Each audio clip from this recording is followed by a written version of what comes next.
So a while back, I made a video talking about some of the misconceptions people have about what a PhD is and what it isn't. And in that video, I mentioned some important traits that a PhD candidate should have. Things like resilience. And since then, I've received quite a few DMs asking what I think the ultimate trait is, or what some other traits are that predict success in a PhD. So let's take a look. So a while back, I overheard Jordan Peterson talking about something called Luciferian intellect, and that piqued my interest a little bit, so I did a bit of digging. This is the concept that explains how intellectuals and academics can fall into a bit of a pitfall in becoming absorbed by their own brilliance, their own sense of how much of a genius they are, and they become detached from humility. They start believing that they're smarter than everybody else. Now, in academia, one of the most important virtues is humility. And this is precisely where what Jordan Peterson calls Luciferian intellect goes wrong. You see, it's not about intelligence itself. It's about intelligence that becomes seduced by its own brilliance. And I've actually met academics like this. They fall in love with their own supposed genius, and they start to believe that they're above failure, above correction, and above limitations. Now, the problem is science doesn't care about your ego. Experiments will fail.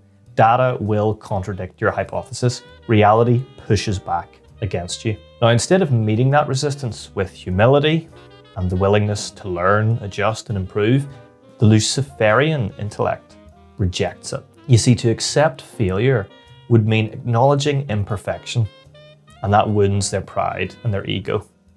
And that's typically when these small compromises begin. A data point is removed just this once. A graph is adjusted just to make the story a little bit clearer. And then that leads the way to bigger manipulations. Eventually the facade cracks. You get into things like fraud investigations, plagiarism accusations, retracted papers. It's the same pattern over and over. Hubris always leads to downfall, sometimes quite catastrophically. Now, you might find this difficult to believe, but scientific fraud is actually quite difficult to detect. Now, the good thing is academics, true academics, we do get a sense and start to suspect who these people are. You can sometimes spot these people because they have certain habits. They always weigh in, even on topics they know nothing about. And you'll never hear them say these three words: I don't know. Trust me, the real academics can spot these people a mile away, and maybe you could make the case that we need to call them out more often. But it is sort of like using an AI checker. You know, you're never going to be 100% certain until one day you get to witness the catastrophic downfall. If you were to ask my old PhD supervisor what was the number one problem with Dean, he would 100% say this. The problem with Dean is he tries to do everything himself.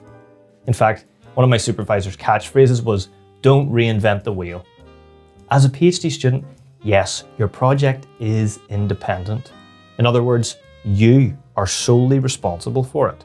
The buck stops with you, not your supervisor. But that doesn't mean it has to be a solo effort.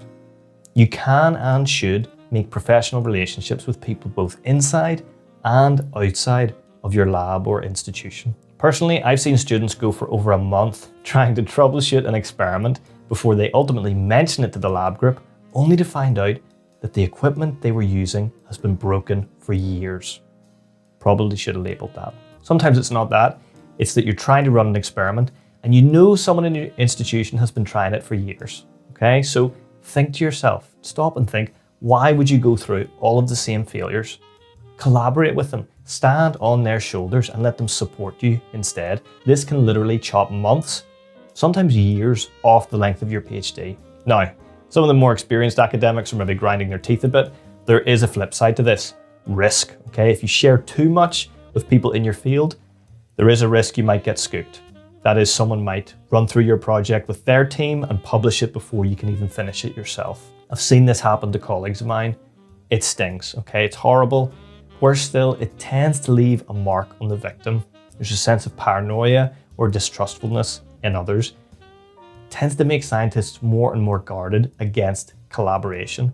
But this is something as a field we need to overcome. You know, we don't want to end up like people like Nikola Tesla and others who utterly recoiled from collaboration and ultimately paid the price for it. Curiosity is something that separates PhDs and senior researchers from master students and undergrads, who are typically considered in the lab to be more like robots. Okay, you program them and they carry out experiments, but if you stop them and ask them why they're doing those experiments, they tend to either not respond or they break down crying because they don't know. Now, real academics, on the other hand, they understand their field, so they know what experiments to run and why they're running them. They think for themselves. They're not programmable robots. In my experience, students are typically somewhat short-sighted. An assignment comes up and they pour a few hours into it. They get the grade, and then once they've got the grade, they info dump everything to do with it out of their brains. 2 months later, a similar assignment comes up. Maybe the previous one was a presentation assignment, this one's in a different module, but it's also giving a presentation. And what they do is they start from scratch. They never stop to appreciate that their educational journey is a series of related skill development opportunities, specifically things like writing, speaking, and thinking. Instead, they treat it like some sort of memorization game. To them, it's just about learning content, to get the grade, to get the job. And that explains why so many of them struggle when they get out of university and they find that they can't write a CV that gets them an invitation to interview, and they can't speak well enough to actually land the job when they get to interview. PhDs, on the other hand, they understand that they've got a marathon ahead of them with little to no real milestones or progress check-ins. Yes, okay, fair enough, you've got your APRs every year, but those are literally just, are you still seeing? And then, okay, you're seeing, off you pop. So PhD students need to start playing that long game. So what do I mean by that? I mean, you shouldn't be chaotically thrashing around doing a writing binge every time you get a long weekend, or trying to read 5 papers in a single day once every 3 months because you feel like you're not reading enough. Instead, a real academic plans their time with the future in mind. Every day, they set aside time to develop those academic skills. Maybe for you, that could be setting aside an hour for reading and an hour for writing. Over time, you will see your results start to compound, and by the end of the 3+ years, you will be a world expert in your field. It's not that I'm so smart, it's just that I stay with problems longer. Now, I'm very proud to have the same birthday as Albert Einstein, but I often joke with people, that's where our similarities end. But I suppose I can also relate to that quote. You see, I stuck with my PhD a lot longer than anyone would have expected. When my funding ran out in 3rd year, I got a full-time job and I used the weekends and evenings to keep working on things like my experiments and to keep writing my thesis. Later on, I had the opportunity to return to the lab for a research contract to do a couple of postdocs, and that made this process slightly easier. And finally, after about 5 years, I graduated, and now my biological wife legally has to call me Dr. Coey. And my point is, you might think that taking longer than some people to complete a PhD is a bad thing. But personally, I've experienced the opposite.